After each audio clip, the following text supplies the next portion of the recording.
Okay, so it's another beautiful sunny hot day in my postage stamp sized garden, and on these sort of days it's nice to have something refreshing to drink. If I'm honest, I'm not a keen lager drinker. I like the Trappist beers, the stronger Belgian beers, lager wise, but generally speaking not a huge lager drinker, more a real ale drinker. But real ale is not ideal for this sort of thing. So I go to two of my main options, Guinness or cider. I do love cider. I think it's probably one of the most refreshing drinks you can get in the summer and the hot weather. But being diabetic, I have to be very careful with it. So I turn to this one, which is my second choice, Guinness. And I poured myself a cold one, which I will be quaffing fairly soon.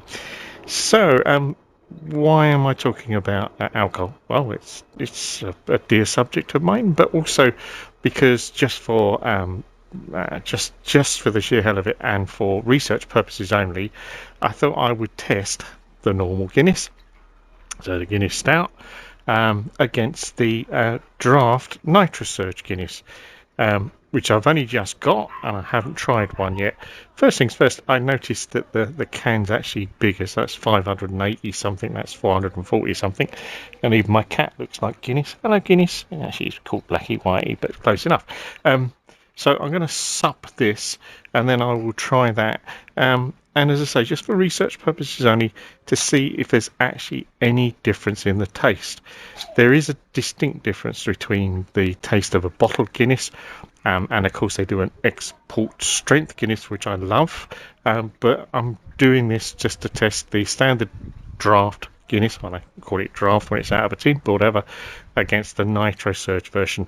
Nitrosurge, if you're not aware of it, is a system that sort of turns that more into a draft Guinness. It's an attachment to the can. I have never used it. My brother, who likes one of these, he likes the non-alcoholic Guinness, the Nitrosurge. He's the one that suggested I try it.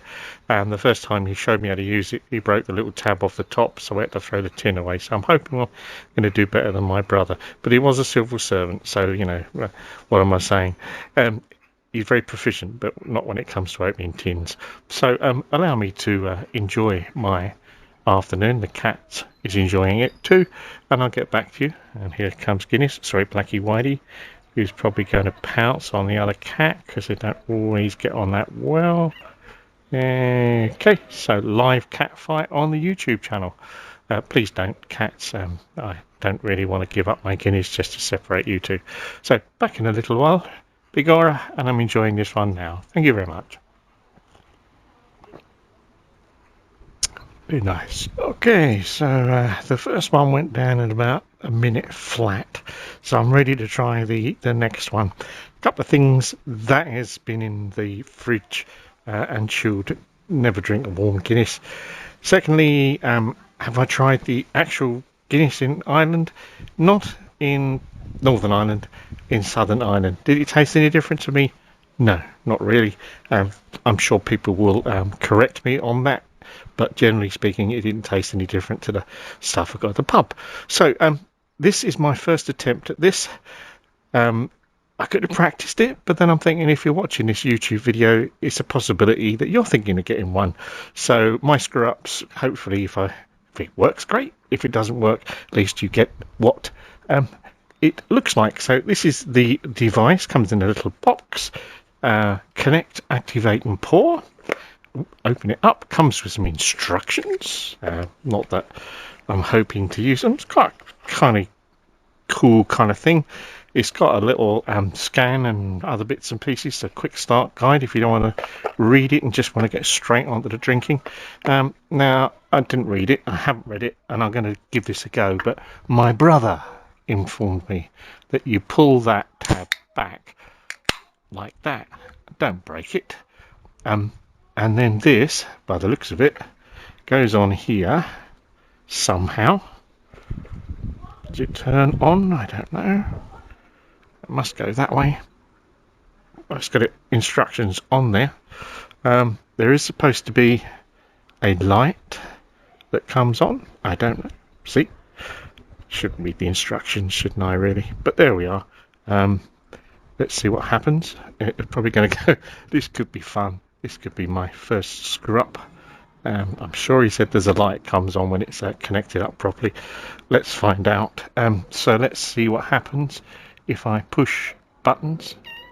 And the cat's really getting on my nerves now because I know what I'm doing. So, first thing is read those instructions. Don't know what it's doing. Anything? See, I don't just film what I get right. It's nice to film what I get wrong. Oh, there's a unlock thing there. So maybe does this turn? Does it do anything? Don't know. Really should read instructions, shouldn't you? So this is a typical example of a cat now getting in on the act. Does it do anything? Am I doing anything? I tell you what, I'll go read the instructions and I'll come back. Okay, so having read the instructions, put that over the opening, push the little button on the back just for a fraction. I notice there's a charging port on the back, but I can see a light. And then hopefully you just tilt the can. We will find out. Oh, look. It's actually doing what it's supposed to do. Slowly, but maybe that's me. I don't know. Oh, there we go.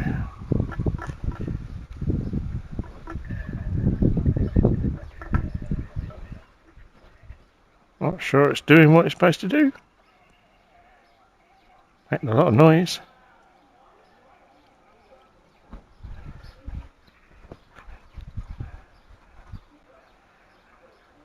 Looks a bit bubbly.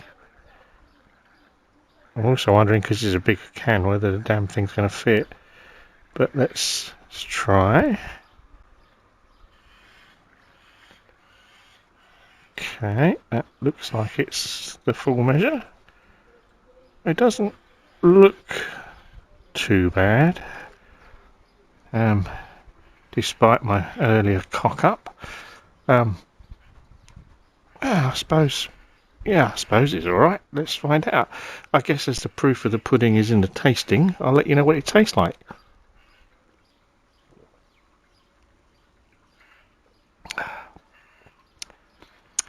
You know what? That's not that bad. It's definitely different to the standard one there. It's not as bitter, which I don't know if that's a good thing or a bad thing, but to me it's a good thing.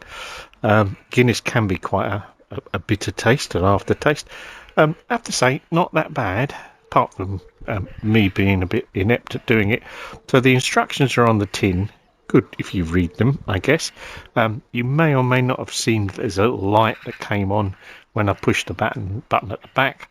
I hadn't noticed the charge there, and if I'm honest, looking at it, it does not. I mean, certainly not a USB-C. So hopefully I've got a cable somewhere that will charge it. Otherwise, I'm going to have to buy another one. One big problem being a gadget head like I am. I have millions of gadgets, millions of cables, and not a very good storage solution. But yeah, I have to say, yes, it is different. Yes, it is simple once you actually bother reading the instructions. I think it's a little pricier. I mean, obviously you've got to buy this. If I remember rightly, it was about £40 on Amazon. I bought this thing. Incidentally, I don't know if you know, but you can actually get a list of things you've bought on Amazon. I did that, so I've been on Amazon since 2005, and I pulled up my list. You go into accounts and you request your data, and I nearly fainted. From 2005 to 2026, I have spent the princely sum of just over £86,000. Holy crap. I mean, you could buy a little bungalow somewhere in Wales for that, and I'd love to. Reality is that is over 21 years. Average spend is about £4,000 a month. And the most expensive item really was, I think, a tablet that I bought, £500. So as we live on Amazon, really, we certainly used Amazon an awful lot during COVID. We worked in a hospital. Well, My wife worked in a hospital. I ended up with a really bad case of COVID, so I had to work from home most of it. But generally speaking, yeah, it's a lot of money.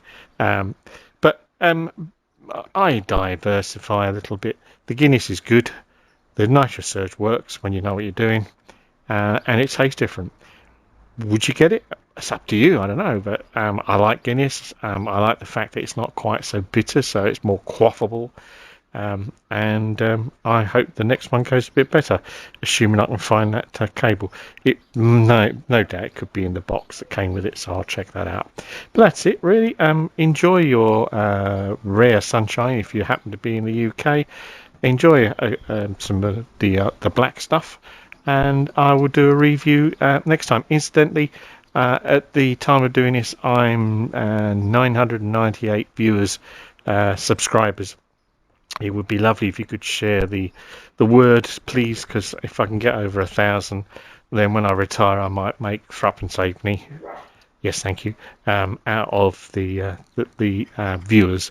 Not that I'm here for the money, but when I retire, it might be the only revenue I've got I can use for gadgets and Guinness. So that's it. Over and out from sunny Erith, and thanks again for viewing the channel. Bye for now. Quick addendum. I opened the box properly, so this was sitting there, realised it was deeper than that, opened it, and not only did I find aforementioned cable for charging it, which is good. Again, it's not a USB, it's a bespoke one. I also found a nozzle, which is stupid because I've seen them with that. So this nozzle came in there, which would have made the pouring exercise a lot easier, I suspect. And a little brush, a tiny little brush. I mean, if you happen to have a doll's house with a toilet, I'm sure that'll come in handy. But that's it. So again, a couple of lessons to be learned. Read the manual, look in the box, and don't drink. Well, drink responsibly. That's what I would say. And let's be honest, I poured it. I'm responsible for drinking it. So that's it. And I'll charge it up and see how I get on with the next few, because it's early days yet. My wife, poor wife, is still working in the hospital. So I'm probably going to have to do a few more tests. Yes, that's the word, tests. So I'm going to test this a lot. Bye for now.